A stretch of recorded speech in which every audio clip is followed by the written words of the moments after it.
जय हिंद, जय भारत, वंदे मातरम। मैं रविंद्र फौजी। मैथ वाले केस में जिसमें एक हमारे सेना के ऑन ड्यूटी जवान को, सुबेदार साहब को, मैथ पुलिस ने गिरफ्तार किया। उस विषय पे मैंने आपको एक दिन वीडियो दिखाया था, एक उनके भाई का।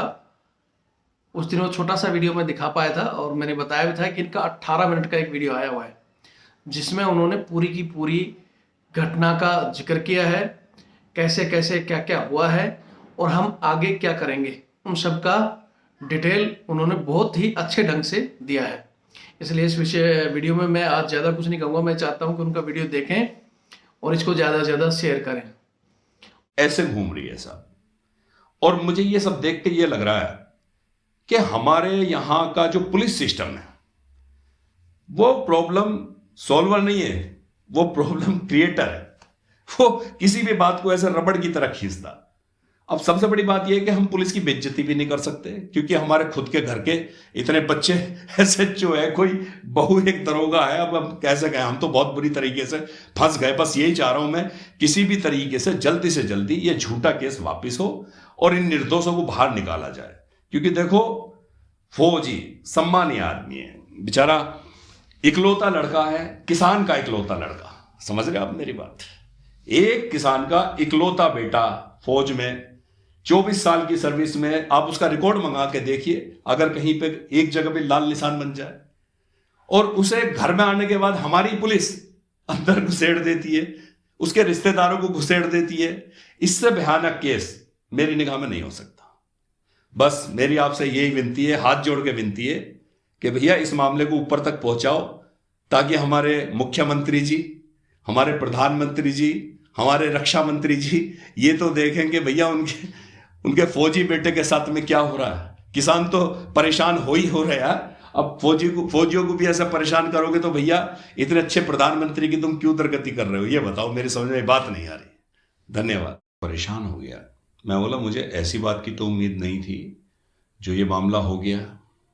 खैर, मैं उससे बोला कि भाई मैं एक बार सीओ साहब के ऑफिस में ज़रा उनसे बात कर लूँ कि आखिर ऐसी क्या बात थी।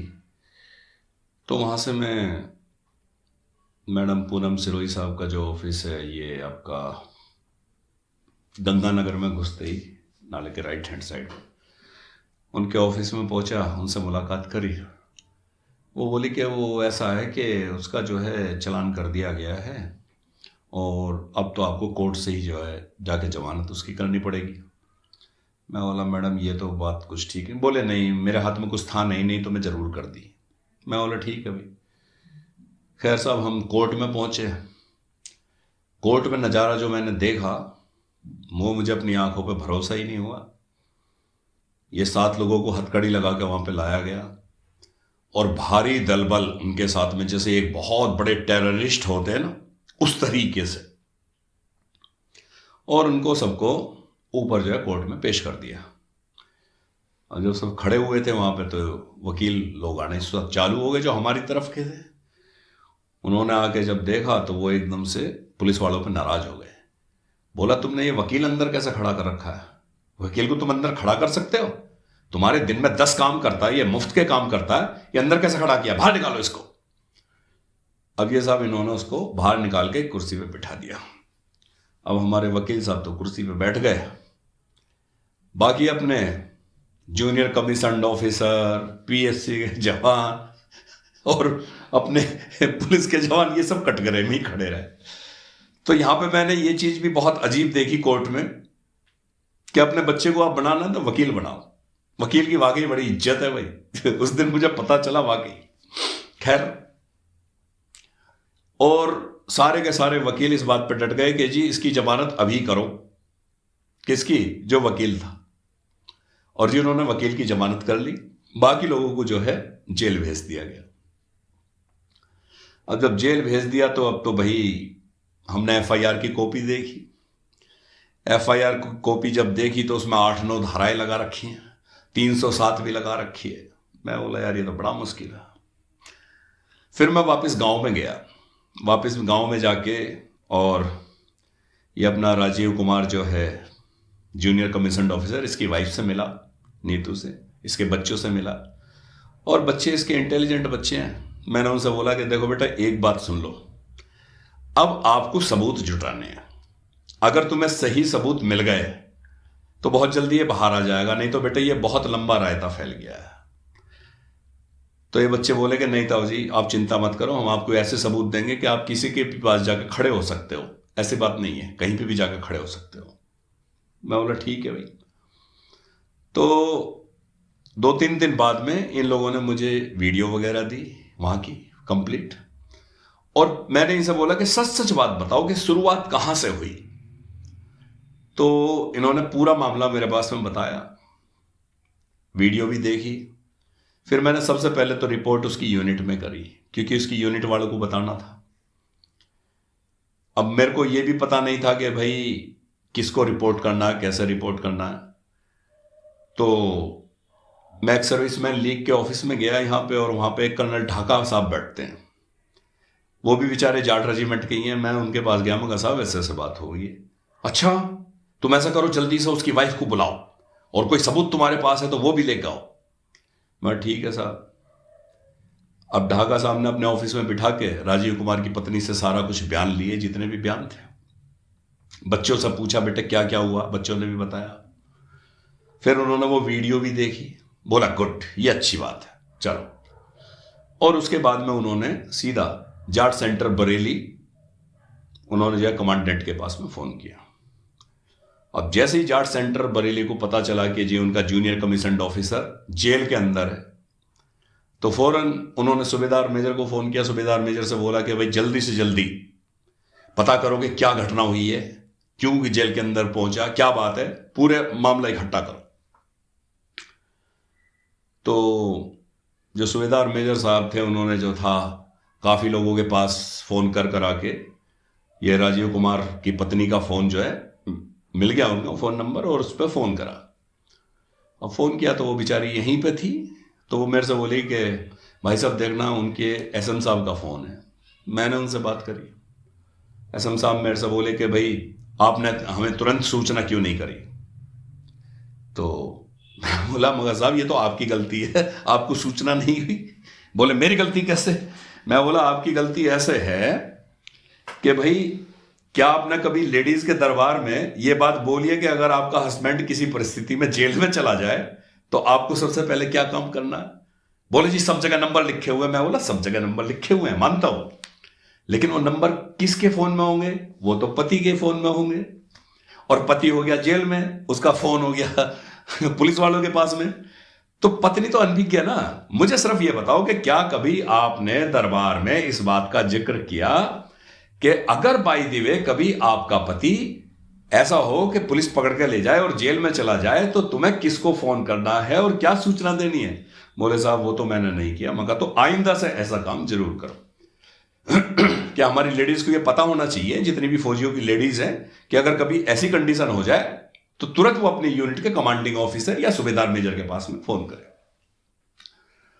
खैर कोई बात नहीं साहब, हमने एक एप्लीकेशन फिर जाट सेंटर बरेली को लिखी, वीडियो भी भेजी कि साहब आपका जूनियर कमीशन्ड ऑफिसर वैसे तो देखो लिप्त नहीं है उसमें, ये बयान है उसकी वाइफ के और ये वीडियो है, इन दोनों को आप देख लीजिए तो अंधा भी देख लेगा कि भाई हाँ इसमें तो उसकी कोई गलती नहीं है। तो पुलिस ने बस रस्सी का सांप बना दिया एक तरीके से। और फिर एक एप्लीकेशन साहब हमने यहाँ एसएसपी ऑफिस में भेजी, उसकी वाइफ को मैं लेके गया, लेकिन उस हमने यहाँ एसएसपी ऑफिस में भेजी, उसकी वाइफ को मैं लेके गया, लेकिन उस दिन इत्तेफाक से जिस दिन गए उस दिन एसएसपी साहब बैठे नहीं थे, एक साहब और बैठे थे उनके बगल में, पता नहीं कोई सीओ थे या एसपी देहात थे, मुझे पता नहीं है, चश्मे से लगाते हैं। उन्होंने सारी बात इससे पूछी और पीली पर्ची लिख कर दे दी कि जी आपकी जांच दी जा रही है सीओ सदर देहात, और आप जाके शाम को उनसे मिलो। ठीक है सर, वापस आ गए। लेकिन मैंने ये सुना था कि हमारे जो एसएसपी साहब हैं, क्या नाम है इनका, भास्कर चौधरी, मैंने बहुत से लोगों से पूछा, पुलिस वालों से, सबने बोला कि ये बहुत बेहद ईमानदार आदमी है और ये सही बात को, और इससे ऑफिसर लोग डरते भी होते हैं, पुलिस के लोग बहुत ज्यादा डरते हैं कि ये गलती पे बकसता नहीं है। तो मैंने सोचा भाई अगर इसके पास में जाकर मामला दिया जाएगा तो क्लियर हो जाएगा। मैंने कुछ लोगों की सिफारिशबाजी लगा के मैं बोला भाई एक बार बस मिलवा दो, आप उनसे मिलवा दो। अब साहब उनसे मिले, उनसे जब मिले हम जाके, तो वो हमारा अनुभव बेहद गंदा रहा। अच्छा तो अनुभव मैं नहीं कह सकता। उन्होंने बोला कि पहली बात तो मैं उनकी बेटी से नहीं मिलूंगा, मैं मिलूंगा जिसके एप्लीकेशन के ऊपर साइन है। मैं बोला मगर साहब बात ऐसी है कि उसकी तबीयत ठीक नहीं है, वो कल आई थी, अगर वो ठीक होती तो उसी को भी लेकर आते। इसलिए बेटी जो है उस प्रकरण में थी जो हुआ, और वो वीडियो में भी दिखाई दे रही है बेचारी बीच बिचाव करते हुए अपनी दादी के साथ में। तो फिर भी वो सुनने के लिए तैयार नहीं हुए। मैं बोला सर एक्सक्यूज, फिर मैं अपनी बात पे जो था थोड़ा सा अटक गया।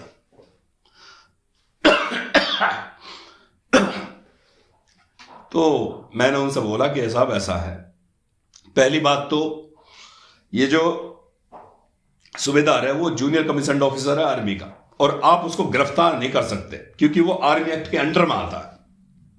या तो उसने रेप किया हो या मर्डर किया हो, अगर दो कंडीशनें हैं तो भी आप उसकी यूनिट को सूचित करके फिर उसको गिरफ्तार कर सकते हैं, वैसे नहीं कर सकते। खैर कोई बात नहीं सर। तो जब ये बात हो गई तो जो बराबर में जनाब बैठे हुए थे एसएसपी साहब के, उन्होंने फिर बोला आपको पता है वो दारू पिए हुए थे? मैं बोला मगा साहब जब घर पे मेहमान आए हुए हैं, फंक्शन चल रहा है, तो मेहमानों को वो गंगा जल तो पिलाएगा नहीं। बोले उसने मार पिटाई करी है। मगर बिल्कुल करी होगी। मार पिटाई इसलिए करी कि भैया अगर आप रिश्तेदारों के साथ में बदतमीजी करोगे और ना खींच खींच के गाड़ी में डालोगे बिना किसी मामले के, तो फिर तो यही सब कुछ होगा। अभी इसके बाद में इन लोगों पे कोई जवाब बना नहीं। मैं बोला मगर आप सिर्फ एक काम कर दीजिए, मेरा बस कहना यह था कि एक बार ये एप्लीकेशन पढ़ के एसएसपी साहब और ये वीडियो देख लें तो मामला यहीं खत्म हो जाएगा, क्योंकि ये मुझे पता था कि भाई ये आदमी जो है बेहद ईमानदार है और न्याय करता है। लेकिन वो जो है ना कुछ या तो ये ऑर्डर देके या किस तरीके से वो फंसा हुआ सा महसूस कर रहे थे। ऐसे मतलब जैसे उत्सुकता से कोई बात पूछते हैं ना, वो चीज मुझे दिखाई नहीं दे रही थी। तो उन्होंने बोला कि एसएसपी सीओ बैठी थी, सीओ सदर पूनम सिरोही, वो बोलती हैं कि सर ये वो वाला मामला है किला परिषदगढ़ का। बोला अच्छा वो मामला है, हाँ वो मारपिटाई वाला मामला। बोले हाँ सर वही मामला है। मैं बोला सर एक बार एप्लीकेशन पढ़ के बस ये वीडियो देख लीजिए, यही मामला सारा क्लियर हो जाएगा। बोले इसमें जो है ना हमने जांच लिख दी है, जांच होगी और जांच के अंदर 15 दिन लगते हैं। मैं बोला मगर साहब ये तो देखिए कि ये फौज का आदमी भी आया हुआ है मेरे साथ में, ये सूबेदार साहब है, इसकी इन्वेस्टिगेशन करने के लिए आए हैं, इसकी भी तो थोड़ी सुन लीजिए। बोला साहब वो मैंने लेटर दिया, हाँ लाइए लेटर दीजिए, लो इसके अंदर जांच चल रही है, जाइए। ये एटीट्यूड मेरी कुछ समझ से बाहर है कि ऐसा उन्होंने क्यों बोला। मैं बोला तो जांच किसके लिए लिख दी साहब आपने? बोले ये सीओ सदर देहात। मैं बोला वो तो मैडम पूनम सिरोही है। मैं बोला इनके हाथ में तो सारा मामला ही था, इनसे मैंने जब ही बोला था कि madam please solve this matter at this level. मगर उसके बाद भी जो है ये मामला यहां तक पहुंच के इतना मामला बिखर गया, ये तो पहले ही सॉल्व हो सकता था। तो बोले कि अच्छा ये बात है। मगर हाँ यही बात है जी। तो फिर क्या हुआ कि ठीक है वो सबूत वगैरह इन्हें दे दीजिए, उन्होंने बोला। लेकिन हाँ उस बीच में मैंने एक बात और बोल दी एसएसपी साहब। मगर साहब एक बात मैं आपसे और बताई दे रहा हूं इस मामले में कि ये मामला जब आपके पास आया है तो ये एसएचओ और सीओ दोनों को बाईपास करने के बाद में आपके पास आया। अगर ये इनकी निगरानी में रहता दोनों की तो ये मामला इतना बिगड़ता नहीं। कुछ ना कुछ मामला जरूर है। बोले जो कुछ भी है आपको इससे मतलब नहीं है, आप जो सबूत है वो ये मैडम पूनम सिरोही के पास में दे दीजिए। तो मैं वहीं पे मैडम पूनम सिरोही से बोला कि मैडम यहीं आपको दे दूं वीडियो? बोले नहीं मेरे ऑफिस में जाकर दे दीजिए। तो फिर मैं उनके ऑफिस में आया और मैंने वो वीडियो सबमिट कर दी। अब वीडियो सबमिट करने के बाद में फिर हम अगले दिन हम फिर खटीक साहब के पास पहुंचे। मैं बोला यार आप लोग बात सुन नहीं रहे हो, और ये मामला ऐसा है कि अगर ये वीडियो सीडियो कहीं किसी के हाथ पड़ गई ना तो ये मामला वायरल हो जाएगा और इसमें बहुत थू हो जाएगी। आप लोगों ने जो है मामला कुछ भी नहीं है, रस्सी का सांप बनाया हुआ है यार। इस मामले को किसी भी तरीके से भैया सोल्व कराओ, नहीं तो इलेक्शन पास में आ रहे हैं, लफड़ा हो जाएगा। बोले जी मैंने बोल तो दिया। मैं बोला देख एक बात सुन ले भैया, अभी तक तो तू हमारे मामा जी की बात सुनता आया, आज तू हमारी बात सुन। पहले तो तू ये एप्लीकेशन पढ़ जो उसकी वाइफ का बयान है, और पूरा पढ़।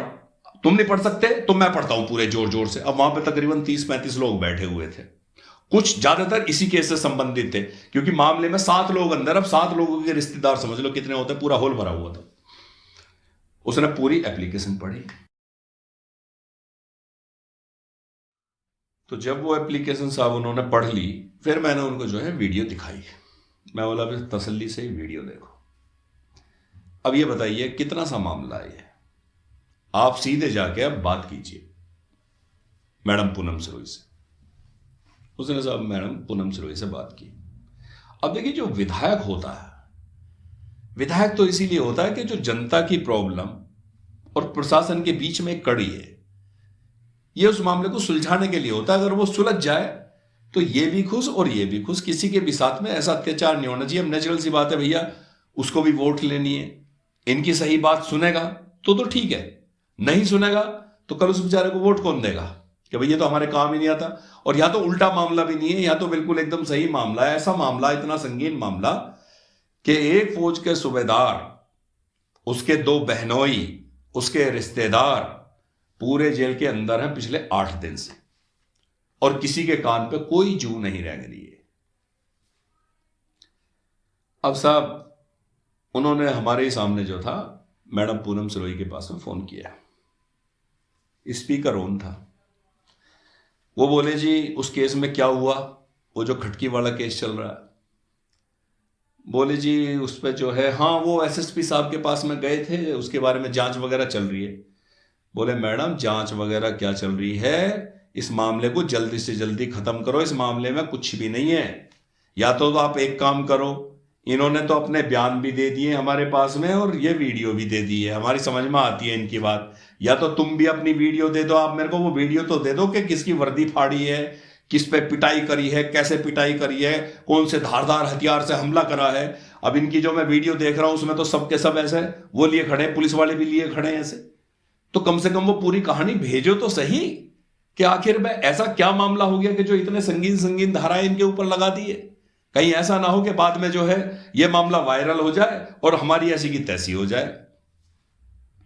बोले जी वो वीडियो तो मेरे पास तो नहीं है, वो तो उसी के पास में है, दरोगा के पास में, जिसका मोहसिन नाम है। बोले भाई मोहसिन के पास हो, किसी के भी पास हो, मोहसिन से बोलो वो मुझे लाके दिखाए और इस मामले को यहीं दफा दफा करो। ये मामला जितना ज्यादा दिन खिंचता चला जाएगा ये उतनी बुरी तरह से फट जाएगा किसी दिन। तो साहब ये मामला हुआ है। अब आज जमानत होनी थी उनकी, लेकिन अभी मेरे पास में थोड़ी सी देर पहले फोन आया कि जी नहीं हो पाई। सरकारी वकील ने ये बोल दिया कि जी जो फाइल मेरे पास में आई है उस पर जी मैं अभी ठीक से स्टडी नहीं कर पाया हूं। वो तो 1 हफ्ते का टाइम मांग रहा था, लेकिन हमारे वकील ने बहस करके ये बोला कि भैया मामला बहुत संगीन है, आप 2 दिन का टाइम ले लो। तो अब ये 2 दिन बाद की तारीख लग गई है। तो पूरी कहानी इस केस की ऐसे घूम रही है साहब। और मुझे ये सब देख के ये लग रहा है कि हमारे यहां का जो पुलिस सिस्टम है वो प्रॉब्लम सॉल्वर नहीं है, वो प्रॉब्लम क्रिएटर है। वो किसी भी बात को ऐसे रबड़ की तरह खींचता। अब सबसे बड़ी बात यह है कि हम पुलिस की बेइज्जती भी नहीं कर सकते, क्योंकि हमारे खुद के घर के इतने बच्चे एसएचओ है, कोई बहू एक दरोगा है। अब हम कैसे गए, हम तो बहुत बुरी तरीके से फंस गए। बस यही चाह रहा हूं मैं, किसी भी तरीके से जल्दी ये झूठा केस वापिस हो और इन निर्दोषों को बाहर निकाला जाए। क्योंकि देखो फौजी सम्मानीय आदमी है, बेचारा इकलौता लड़का है, किसान का इकलौता लड़का। समझ रहे आप मेरी बात? एक किसान का इकलौता बेटा फौज में 24 साल की सर्विस में, आप उसका रिकॉर्ड मंगा के देखिए, अगर कहीं पे एक जगह पे लाल निशान बन जाए और उसे घर में आने के बाद हमारी पुलिस अंदर घुसेड़ देती है, उसके रिश्तेदारों को घुसेड़ देती है, इससे भयानक केस मेरी निगाह में नहीं हो सकता। बस मेरी आपसे यही विनती है, हाथ जोड़ के विनती है कि भैया इस मामले को ऊपर तक पहुंचाओ, ताकि हमारे मुख्यमंत्री जी, हमारे प्रधानमंत्री जी, हमारे रक्षा मंत्री जी ये तो देखें कि भैया उनके फौजी बेटे के साथ में क्या हो रहा है। किसान तो परेशान हो रहे हैं, अब फौजियों को भी ऐसा परेशान करोगे तो भैया इतने अच्छे प्रधानमंत्री की तुम क्यों दुर्गति कर रहे हो, ये बताओ, मेरी समझ में बात नहीं आ रही। धन्यवाद। ये सुन के बहुत परेशान हो गया।